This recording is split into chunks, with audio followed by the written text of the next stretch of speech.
je me rappelle encore de l'époque de mes parents où mon père subissait plus la fusariose que moi, puisqu'à l'époque, il n'y avait pas les produits fongicides qu'on a au jour d'aujourd'hui à notre portée pour lutter le mieux possible contre cette fusariose. Dans les 10 ans qui sont derrière moi, je dirais, on a eu déjà des produits très intéressants tels que l'Horizon à base de tébuconazole, avec lequel on a travaillé pendant beaucoup d'années. Un produit qui marchait très bien, mais qui a pu être amélioré par une arrivée de nouvelles molécules.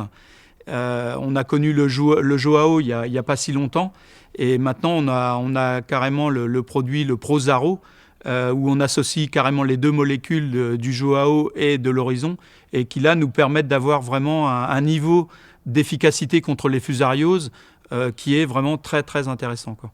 La dose d'utilisation du Prosaro, on a essayé de l'adapter aux conditions climatiques. Donc en récolte 2011, on n'a pas eu une grosse pression de la FUSA. Donc on a diminué nos doses de quasiment 20%, entre 10 et 15% plutôt, 10-15%.